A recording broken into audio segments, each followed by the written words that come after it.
In this lecture and at this point in our lecture series, we are now going to start looking at practical strategies for combating racism.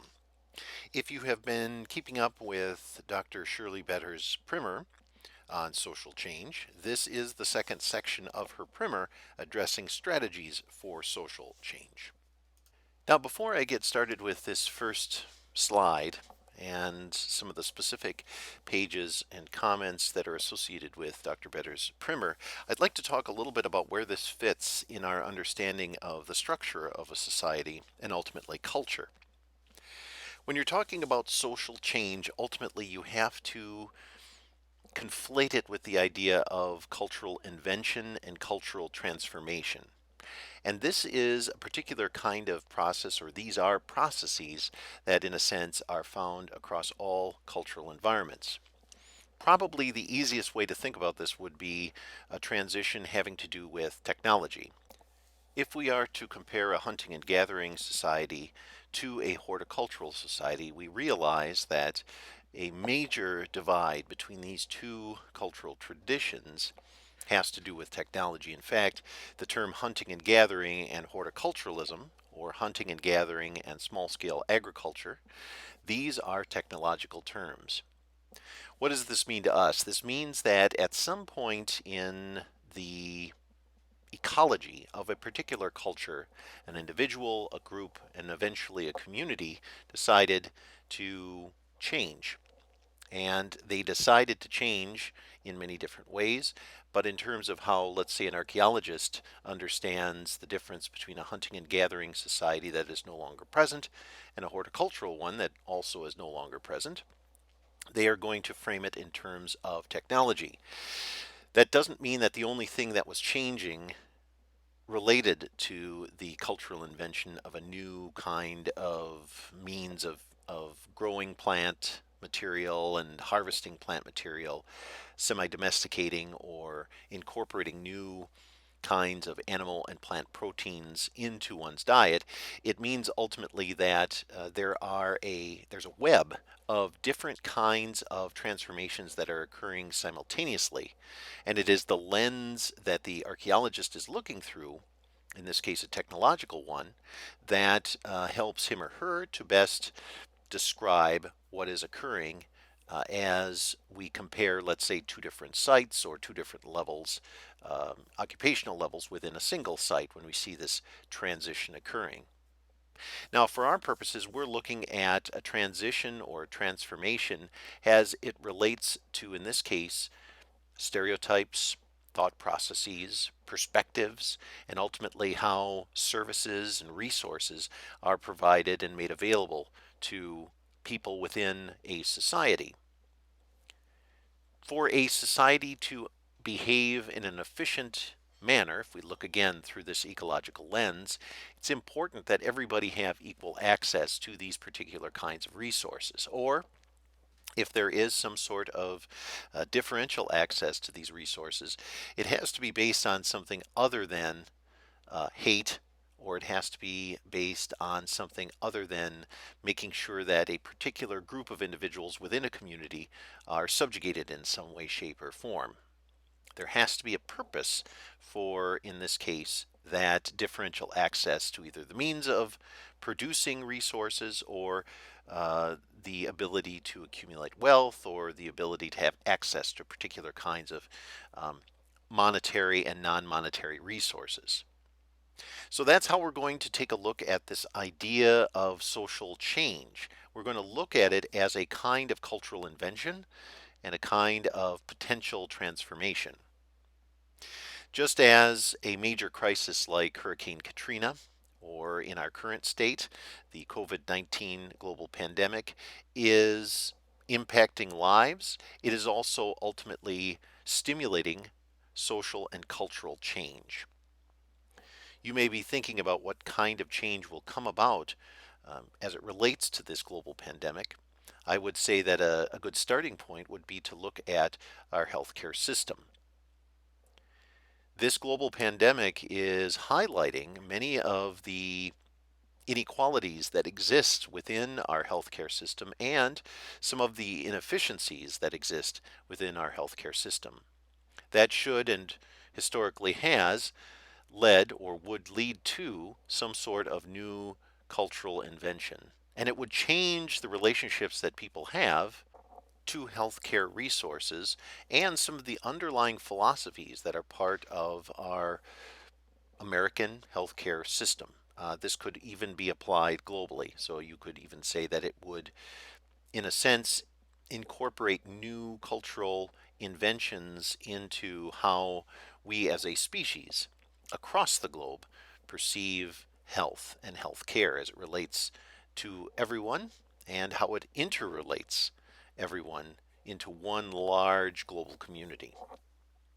Well, that's what Shirley Better is getting at in the second section of her primer, and that's why we're going to focus rather heavily on this notion of change and some of the kind of basic qualities that need to be considered as we are weighing and measuring whether or not social change in the form of public reform policies and transformations of perspectives are efficient or not. Efficiency in this case is going to be important just because throughout this lecture series we've been taking a look at, or we are looking through the lens rather, of cultural ecology. Now, there are also two important sociological principles that we'll want to keep in the back of our mind with regard to social change. One is Gemeinschaft, the other is Gesellschaft.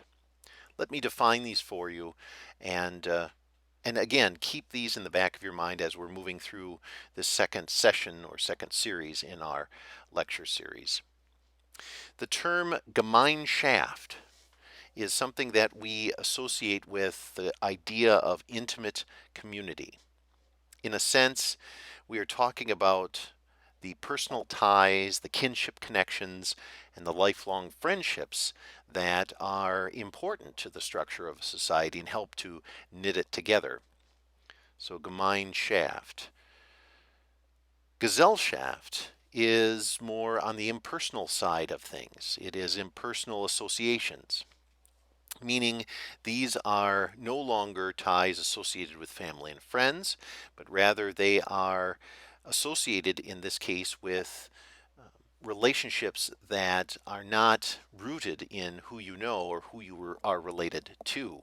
So they may be related to, let's say, jobs outside of the home, or they may represent the relationship between a government or a system of leadership and the people that are underneath that system of leadership.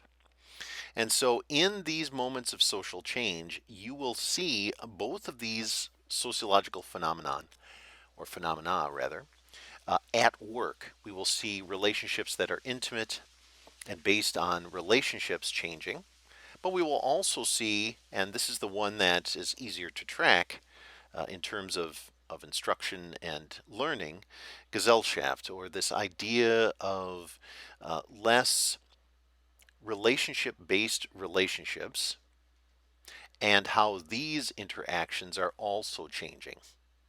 Public policy would be part of this. So as you're navigating through this material, think about how it is being experienced. How does it transform or change things happening in those more intimate social spheres? And how is it transforming or changing things that are part of less intimate, more public social spheres? Well, let's look at what Shirley Better has to say about this topic of social change. In the opening paragraphs of her 7th chapter within this primer, she is starting to introduce individual and group approaches toward combating racism. And she itemizes particular kinds of strategies. One of the things that we notice is that the effects of racism can not only be social in nature, but they can also be biological. In recent years, there have been many studies looking at how minorities cope with stress, social stress, in their economic, social, and political environments. And what we find is that it can have some major impact on their health. On page 137 of Dr. Better's primer, she brings up how African Americans have traditionally or historically dealt with stress and how they have coped with racism on a regular basis.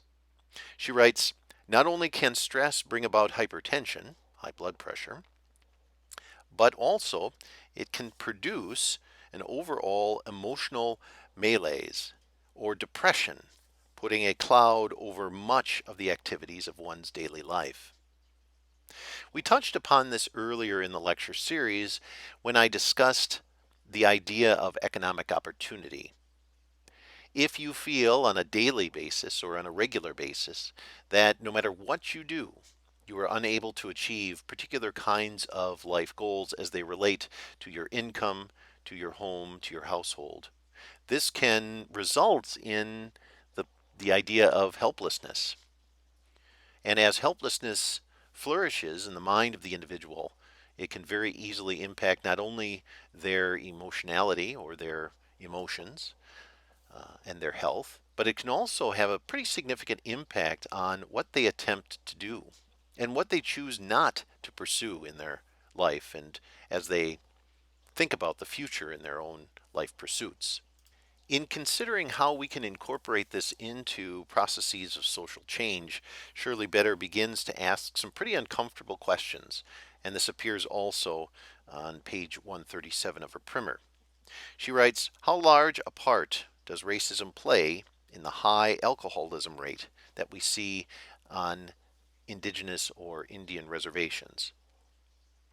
She asks another tough question. What is the role of racism in the depression exhibited by low-income minorities? She asks, is the use of drugs a method of medicating oneself against feelings of hopelessness? What she's getting at here is the pervasiveness of this kind of experience. If you feel helpless or if you experience hopelessness, what are the kinds of activities and actions you turn to cope with that? Or what do you, in a sense, refuse to do as an individual? This is also an important topic in criminology. Criminology, the theories that are associated with understanding crime and deviant behavior, will address how senses of hopelessness, feelings of helplessness, are incorporated into one's decision to participate or not to participate in a criminal act. So this is an important topic for us to look at. And of course, the web of institutional racism that Shirley Better continually addresses in terms of her model for understanding the structural nature of inequality and discrimination. This is also something that we can connect to this idea. Think of a spider's web for a moment.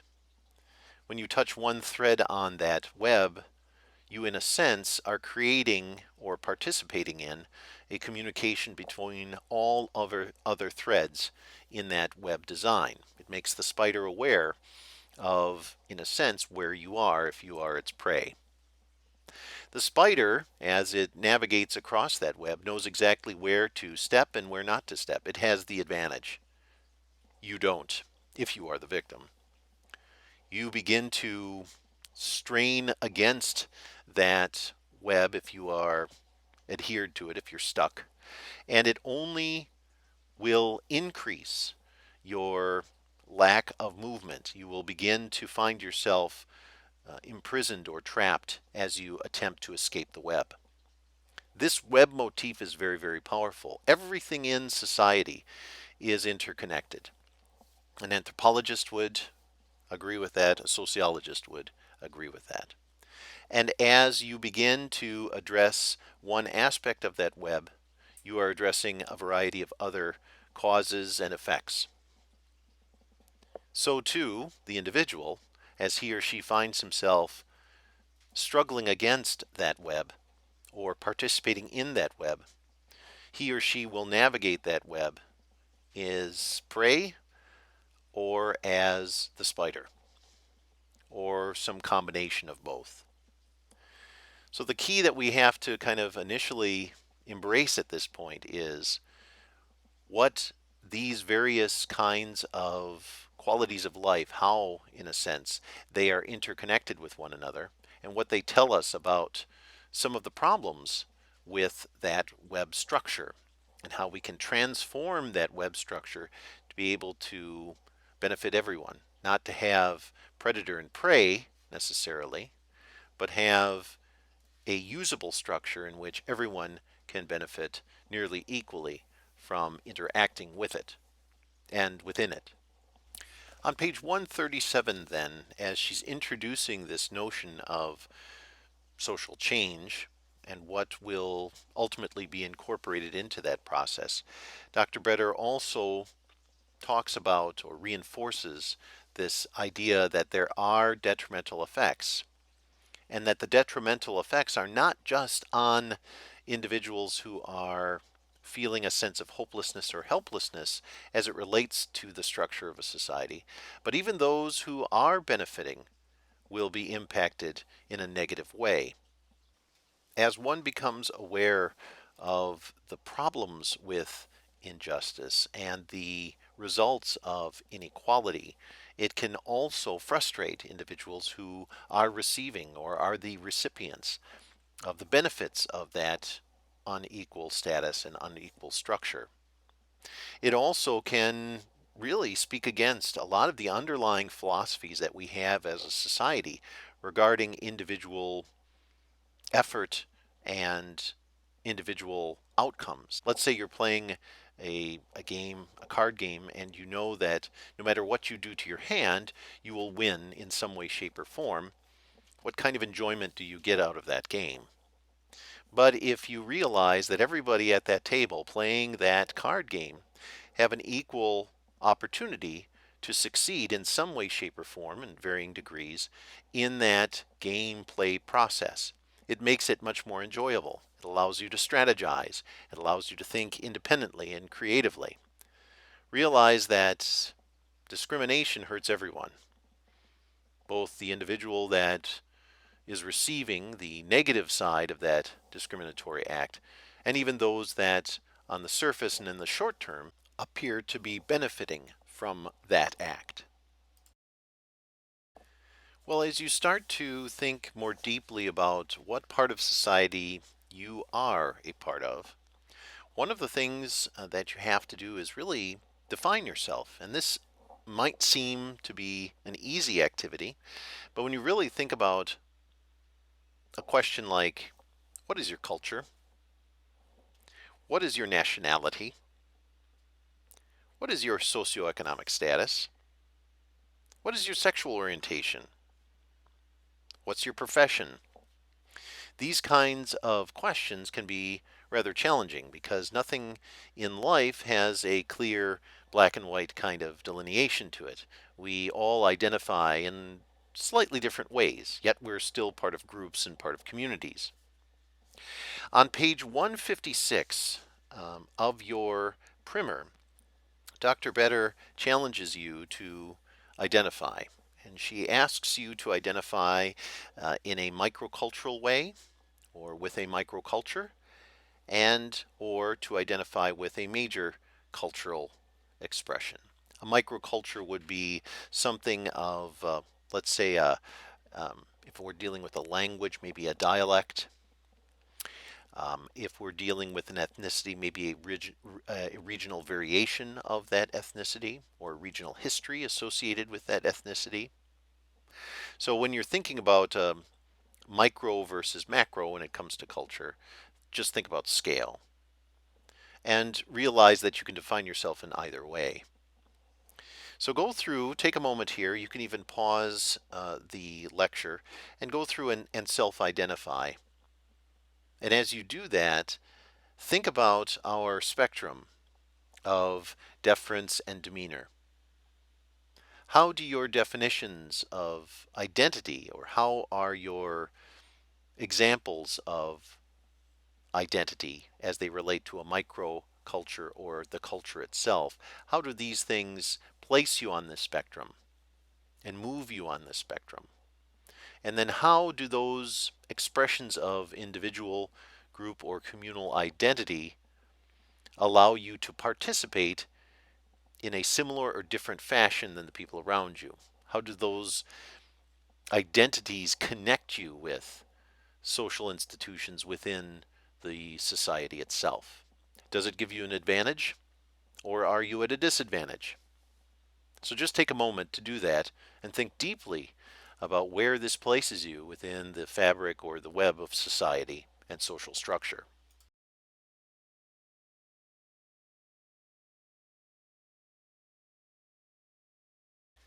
Well, now that you've had a moment to think about your own identity as it relates to yourself, to a group, to a community, to a history, now Dr. Better is going to challenge you with regard to group strategy. So, how do you navigate through society? How do you change your position within society? And then, how do you confront racism and affect the lives of individuals and groups around you that share uh, in that social structure? Take a moment to look at some of these ideas, some of which we have discussed in prior aspects of our lecture series, things like cultural competency or collaboration. And then think about where change could and should potentially occur. Does change start in the individual? And where is the individual? Does change start in the group?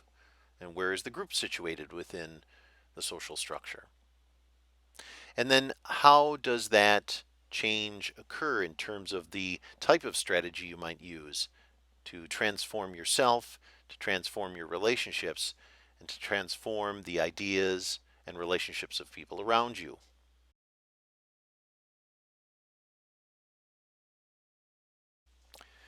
Now let's take a look at skills as they relate to one very important area in that individual and group strategy model, which is cultural competency. I would challenge you that cultural competency, and this is where I disagree with Doctors Sue and Better, who are collaborating on this in a variety of ways, how they perceive the individual and the group. I do believe that you can have cultural competency being established on group level or in group level environments in terms of scale. If you think about transcultural nursing and looking at world health issues, or if you take a look at cross cultural counseling in psychology or in health and human services, these represent areas where really, yes, individual cultural competency is important, but also as a particular kind of um, Gesellschaft kind of expression, more or less in this case, personal, more on the level of job or profession or practice. How can cultural competency make you more efficient as a group, as a profession? How does it incorporate into the goals, the overarching goals of your employment and your profession? And then how does that, in a sense, help to strategize and ultimately transform the lives of others who might be receiving some sort of service based upon how we are defining group or group level in this case? Well, Doctors Sue and Better are identifying in this case four traits in understanding culture and establishing cultural competency, both for the individual on the personal level, but also for the group.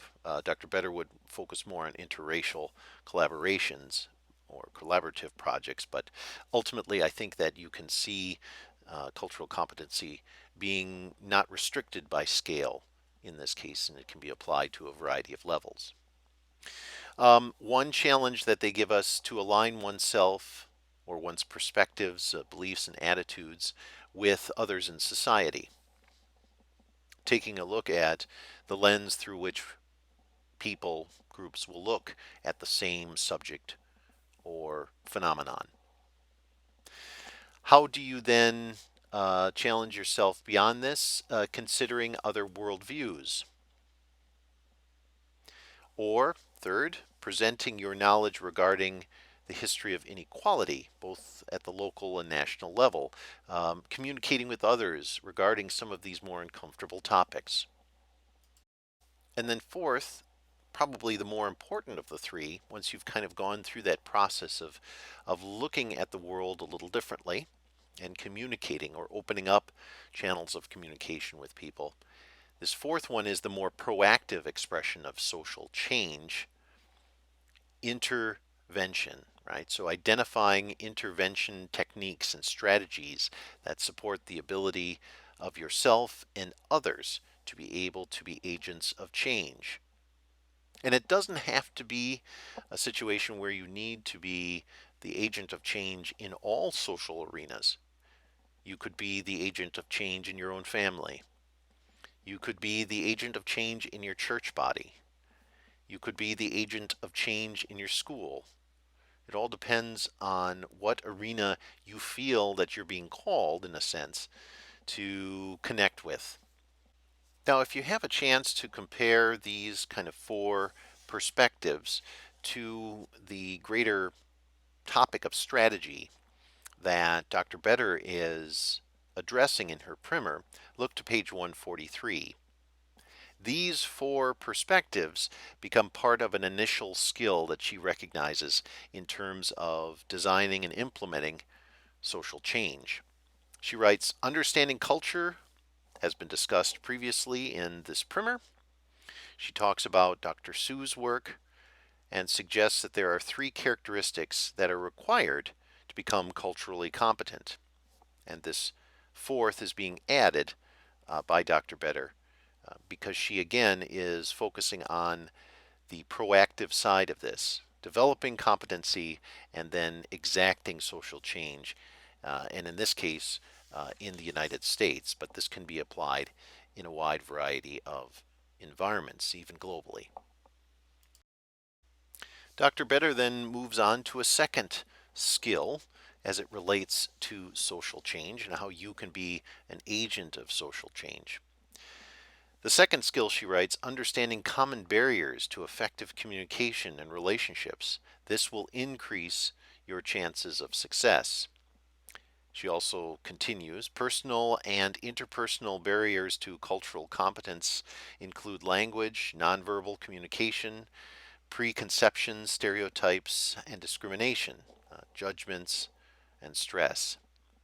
So she's addressing, in this case, creating important pathways. Now that you are developing awareness, creating important pathways for properly communicating your ideas and ultimately what you believe to be a very important part of making a change in your society or the arena that you are addressing.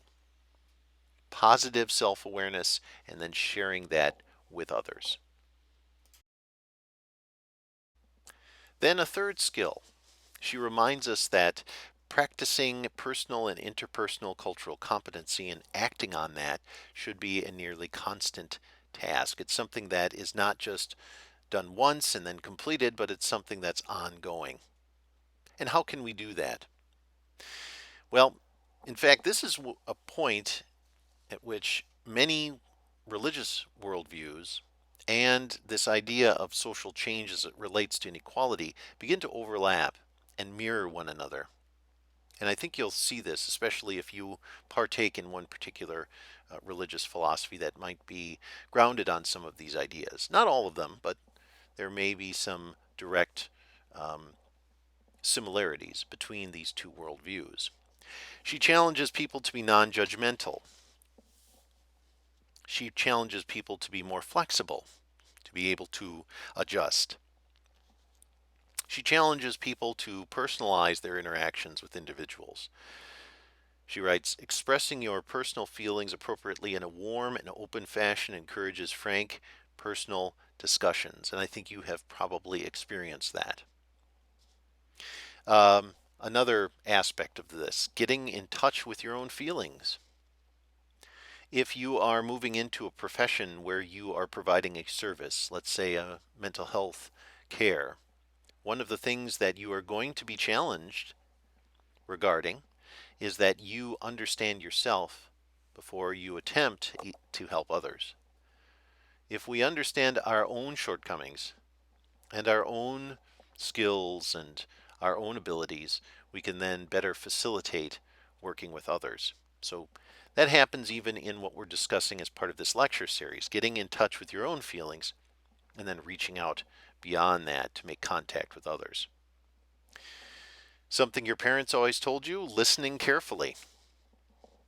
She writes, be sure you understand the other person. And when in doubt, ask for clarification. Words have different values in different cultures. A sixth perspective, observing attentively. She writes, it is important not to take a for granted kind of perspective regarding worldviews. Each of our cultures teaches us how to see the world. Thus, if we are to open ourselves up to new cultural perspectives, we have to be careful not to make assumptions for those perspectives, but really try to understand them on an emic level. Get inside of the cultural philosophy, get inside of the cultural psychology, and then look out, and then establish those assumptions. And then I kind of group a few of her ideas together in the seventh perspective, remaining positive and respectful while showing compassion. Right? Keeping a sense of humor, being respectful, showing empathy. These are all things that ultimately can be tied together in terms of how you are approaching a subject. And this can be done on a personal level. This can be done on a public level as well. Think about yourself as an instructor. Maybe you are an education major. How will you empathize with people, with your pupils and their home life? How will you empathize or show understanding with regard to why they are late on handing in an assignment? How can you incorporate a good sense of humor into what you are doing as a provider of knowledge, as an instructor? And then she introduces a fourth skill. And this one relates to kind of the implementation process. And this is something that is extremely important to people who might be going into criminal justice and criminal justice reform, pre-law, counseling, these kind of frontline service providing professional relationships that are directly helping individuals navigate that web, that institutionalized web of inequality that we have currently in society. So as you are starting to think about the services you provide and the things, the notions, the ideas that you are communicating, take into consideration some of these organizational strategies as well. So let's look at these a little more closely. And what I'm doing is I'm paraphrasing a variety of ideas that she establishes in Chapter 7 and then continues to develop throughout the remainder of the chapter. So there will be some overlap, but then there will be a few things that are worded a little differently. First, she talks about performance standards and how we can, in a sense, identify culturally appropriate behaviors. Very often, as you're being trained for a professional field, you will take, in this case, cultural awareness training or cultural competency training. That's very important.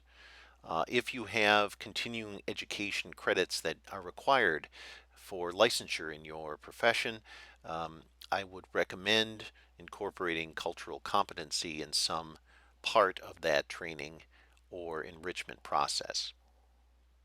Another area she identifies is being able to model for others. So modeling in constructive ways regarding how we might address a variety of topics that are part of our profession, but also part of this larger topic of creating greater equality between groups, between individuals. I guess in educational circles, really engaging this idea of the learning gap, acknowledging it, and being able to provide students with the means to close that gap as it relates to things like standardized testing. A third particular kind of organizational strategy she highlights, addressing controversial topics. She defines this as risk taking. the idea of being able to speak up and speak about topics that may cause tension or conflict. Fourth, in this case, really making sure that people are formally and informally aware of the dynamics of institutionalized racism, that this is a reality, that you understand this and that the people around you understand it, and that the services you provide are very much connected in some way, shape, or form to this phenomenon of institutional racism.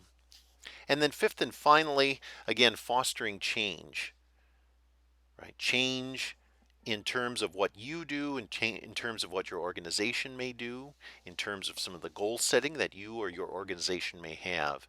Addressing that can also help to provide your place of work, your place of learning, with the organizational skills to be able to break down the framework of inequality within the workplace, within the surrounding social and cultural environment, and then provide people with a means of competing equally within that environment. That's an important one, and that's something that you can be very much a part of. So focus your readings on Chapter 7. Reflect on your own experiences as it relates to putting on the armor in this case, another very close perspective that she has to a religious worldview, putting on the armor of being able to understand and discuss and be an example of change as it relates to inequality in your social environments, both micro and macro.